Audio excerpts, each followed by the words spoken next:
Ini dia PocoPad Killer.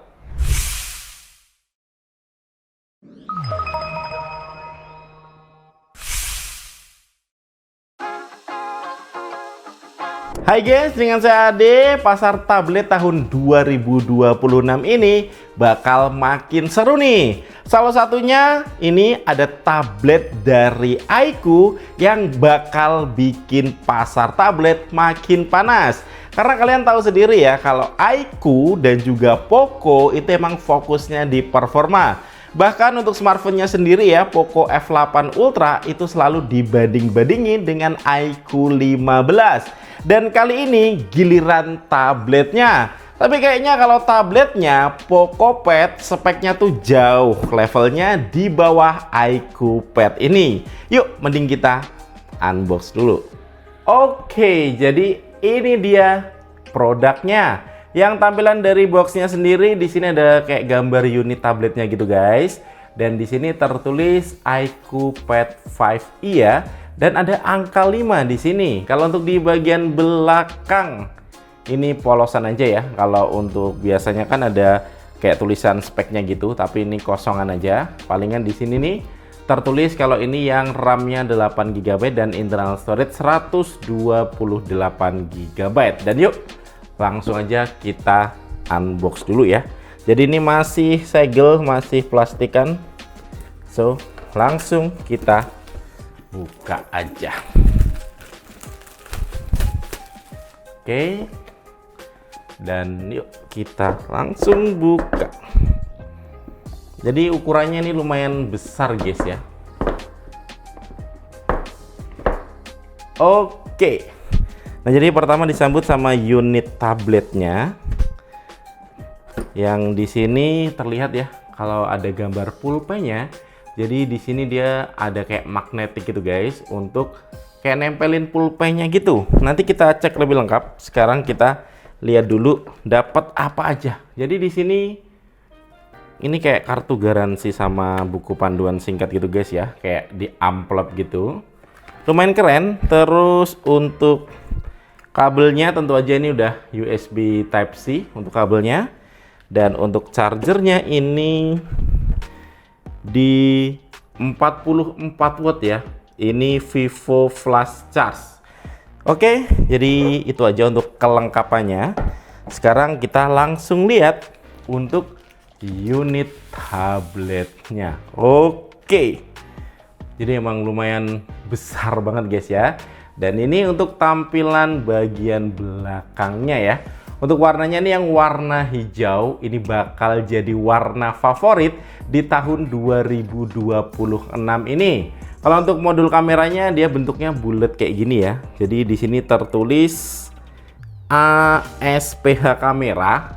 Tapi kameranya ada satu ya. Jadi satunya ini lampu flash, ada logo iQOO di tengahnya. Dan di sini juga ada pin ya, yang berarti tablet ini tuh ada aksesoris keyboardnya. Untuk di bagian samping, nah ini untuk magnet pensilnya tadi ya. Terus di sini ada tombol volume, terus ada dua lubang, ini lubang mic. Yang di sini ada dua grill speaker ya. Terus bagian sini polosan aja. Yang di bawah juga ada dua speaker lagi sama USB-C port.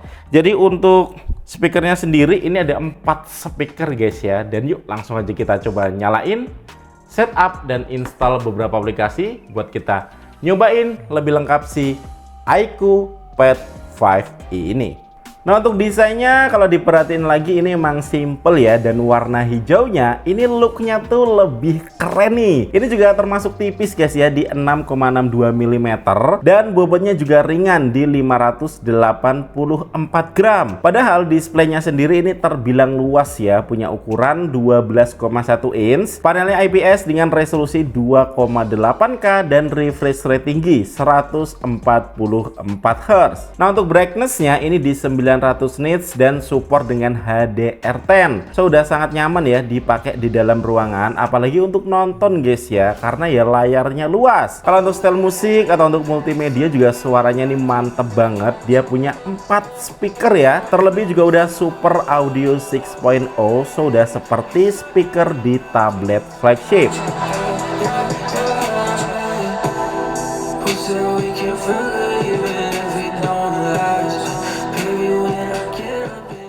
yuk lanjut untuk speknya sendiri. Ini yang membuat iQOO Pad ini punya nilai plus ya dibanding Poco Pad X1, yaitu di performanya. Nah, tablet ini ditenagai dengan Snapdragon 8S Gen 3 dengan RAM 8GB LPDDR5X dan ROM-nya ini di 128GB UFS 3.1. So, buat gaming WUWA ini aku set di frame rate 60 fps dan kalau amannya ini main di grafis balance. Bisa dapat rata-rata selalu di atas 50 fps ya. Dan ya performanya ini kenceng nih buat level harganya. Nah, kalau untuk PUBG Mobile settingan frame rate maksimalnya di Extreme Plus 90 fps. So buat PUBG Mobile ini bisa lancar dan tentu aja ini ada gyroscope-nya.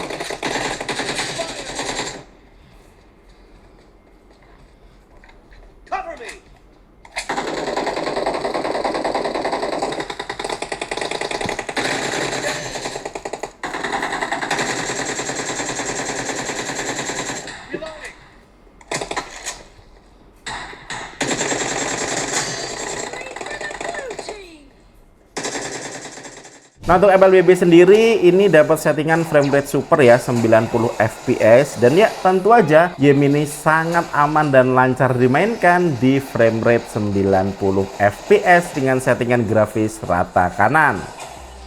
Oke, lanjut buat OS-nya sendiri ini menggunakan Origin OS 5 HD. Ini berbasis Android 15. Ini ada Google Service-nya ya, ada Play Store-nya, tapi memang harus install manual guys untuk Play Store-nya ini. Karena ya tablet ini yang kita tes adalah versi China. Dan untuk fiturnya sendiri karena ini adalah sebuah tablet, jadi tentu aja bisa split screen ya untuk buka dua aplikasi bersamaan atau bisa juga nih untuk floating Windows kayak gini. Jadi lebih enak untuk multitasking. Dan untuk Office-nya ini punya WPS Office PC level. Nah, untuk baterainya sendiri ini besar guys ya di 10.000 mAh yang berdasarkan pemakaian saya untuk main WUWA sejam dia berkurang 15%. Kalau main MLBB 90 fps sejam berkurang 9%, dan kalau untuk nonton YouTube ini sejam berkurang 3%. Untuk chargingnya sendiri ini punya 44 watt flash charge. Nah, sebenarnya tablet ini juga support ya dengan stylus dan juga keyboard, cuman emang dijual terpisah. Dan jangan lupa tablet ini juga punya kamera ya, 8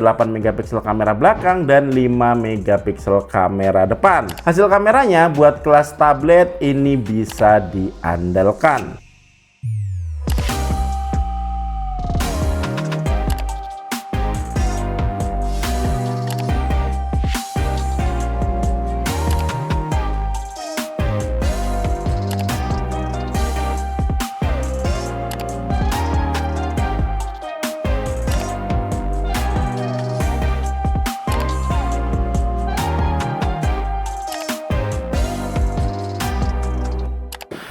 Oke, jadi kalau ini adalah hasil dari video kamera belakang tablet iQOO Pad 5e ya.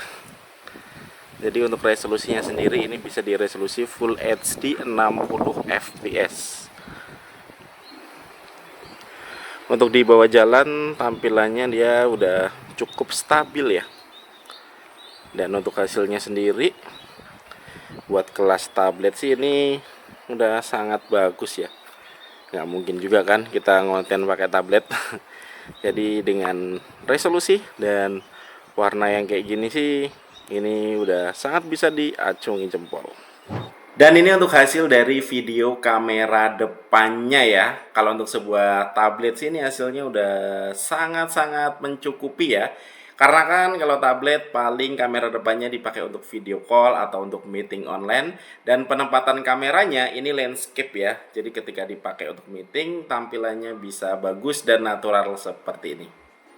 Nah, untuk kesimpulannya iQOO Pad 5e ini kalau untuk harganya sendiri guys, harga China-nya ini di 4,9 juta ya untuk varian yang terendahnya. RAM 8GB dengan storage 128GB.